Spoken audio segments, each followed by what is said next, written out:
जय श्री राधे। आज हम सुनेंगे मंगला गौरी व्रत कथा। मंगला गौरी का व्रत सावन मास के मंगलवार को किया जाता है, इसीलिए इसे मंगला गौरी व्रत कहा जाता है। ऐसी मान्यता है, मंगला गौरी का व्रत करने से वैवाहिक जीवन में सभी समस्याएं खत्म होती हैं और संतान सुख की प्राप्ति होती है। आज के दिन मंगला गौरी की व्रत कथा पढ़ना या सुनना जरूर चाहिए और आसपास के लोगों को भी सुनाना चाहिए। इसको सुनने से जीवन में किसी प्रकार का कष्ट नहीं आता है। माता पार्वती भोले बाबा की कृपा सदैव आपके ऊपर बनी रहती है। तो आइए दोस्तों, सुनते हैं मंगला गौरी व्रत कथा। और इससे पहले दोस्तों, अगर आपको मेरी वीडियो पसंद आती है तो मेरी वीडियो को लाइक, चैनल को सब्सक्राइब जरूर कर दिया करें। साथ ही बेल आइकन को भी प्रेस कर दिया करें, जिससे कि मैं कोई भी नई वीडियो अपलोड करती हूँ उसका नोटिफिकेशन सबसे पहले आप लोगों तक पहुँचता है। एक समय की बात थी, एक शहर में धर्मपाल नाम का एक व्यापारी रहता था। उसकी पत्नी आकर्ष बहुत ही ज़्यादा गुणवान थी। उसके यहाँ कोई भी चीज़ की कमी नहीं थी, लेकिन उसके यहाँ संतान न होने के कारण वो बहुत ही ज़्यादा दुखी रहता था। वह व्यापारी और उसकी पत्नी माता पार्वती शिव के अनन्य भक्त थे। दोनों पास के मंदिर जाते और माता गौरी की पूजा किया करते थे और प्रत्येक एक मंगलवार को मंगला गौरी का व्रत किया करते थे। जब काफ़ी लंबा समय बीत गया तो एक दिन मंगला गौरी उनके भक्ति भाव से प्रसन्न होकर व्यापारी की पत्नी को पुत्र होने का वरदान दिया, जिसके बाद व्यापारी को पुत्र रत्न की प्राप्ति हुई। घर में खुशियां मनाई गईं। कुछ दिनों के बाद मंगलवार को व्यापारी की पत्नी ने धर्मपाल को बगीचे में मंगला गौरी के पूजन के लिए आम के पल्ब और फल लाने के लिए भेजी। जब व्यापारी आम का पल्ब और फल लेकर आया तो वह उदास था। व्यापारी की पत्नी ने उदासी का कारण पूछा तो व्यापारी फूट फूट कर रोने लगा और कहने लगा, हे प्रिय, जब मैं आम के पल्लव लेने बगीचे में पहुंचा, जब मैं पल्लव के लिए पत्थर चला रहा था तो एक पत्थर गलती से नीचे गणेश जी की स्थापित मूर्ति को जा लगा, जिससे क्रोधित होकर गणेश भगवान कहने लगे, किसी भी व्रत में सबसे पहले मेरी ही पूजा की जाती है और तू मुझे ही पत्थर मारने लगा। जाओ व्यापारी, तेरे यहाँ माता की कृपा से पुत्र की प्राप्ति तो हो गई, पर मैं तेरे कर्मों की वजह से तुझे श्राप देता हूँ कि तेरा पुत्र जब 16 साल का होगा तो मृत्यु को प्राप्त हो जाएगा।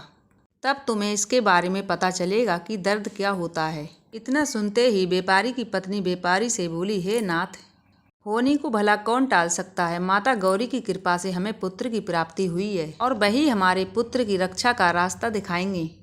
भरोसा रखिए और आज खुशी का दिन है तो खुशी मनाइए, बाकी सब माता गौरी पे छोड़ दीजिए।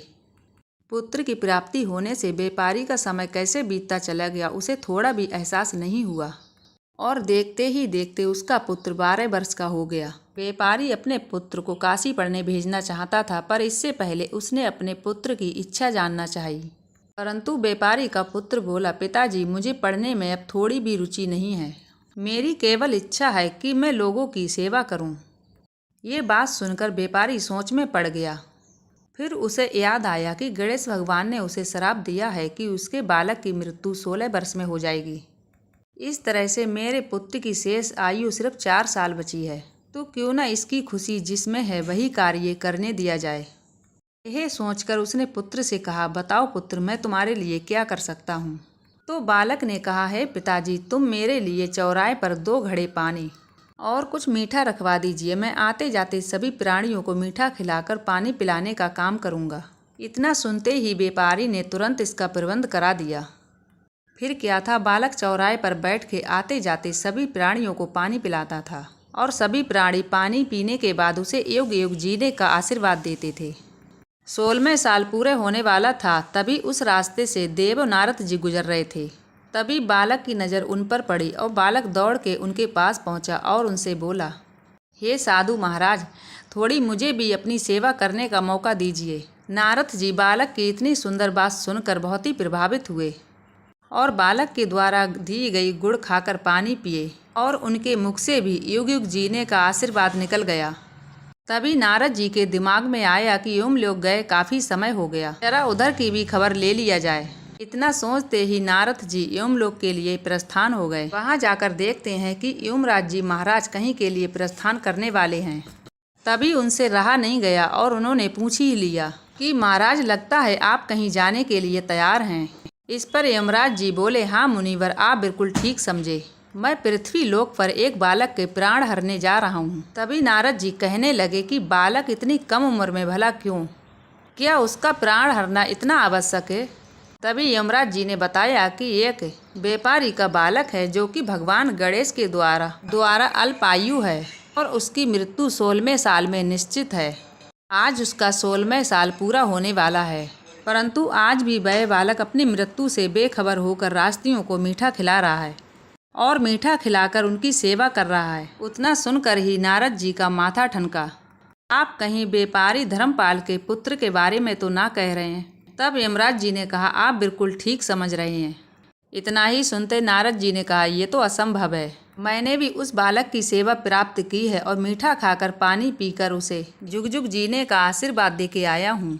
भला एक ऋषि की वाणी कैसे असत्य हो सकता है? इस बात सुनकर यमराज जी बोले, ये सब मेरा काम नहीं है। मेरा काम किसी भी प्राणी का उसके निश्चित समय पर प्राण हरना है, तो मैं करने जा रहा हूँ। इसके लिए आप गणेश की माता गौरी के पास जाएं और उससे ही बालक की प्राण की रक्षा के लिए याचना करें, तभी कोई काम बन सकता है। इतना सुनते ही नारद जी दौड़े दौड़े कैलाश माता गौरी के पास पहुंच गए और देखा वहां स्वयं भगवान शिव और गणेश जी बैठे हुए हैं। इसके बाद नारद जी ने सारी बात बताई।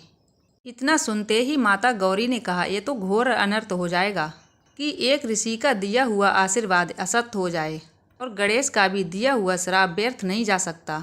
अतः इस समस्या का एक ही समाधान है कि पृथ्वी पर एक स्त्री है जो मंगला गौरी का व्रत करती है, जिसके स्वरूप उस महिला की पुत्री के जीवन में कभी दुख नहीं आ सकता है। यदि उस पुत्री के साथ धर्मपाल के पुत्र का विवाह हो जाए तो उस बालक के सिर से मृत्यु का साया हट जाएगा। इतना सुनते ही गणेश भगवान मंद मंद मुस्कुराते माता गौरी से बोले, आप धन्य है माता, किसी के प्राण कैसे रक्षा करनी है ये तो कोई आपसे सीखे। और अपने स्थान से उठकर गणेश भगवान ने माता गौरी के चरणों में अपने सिर को झुकाया।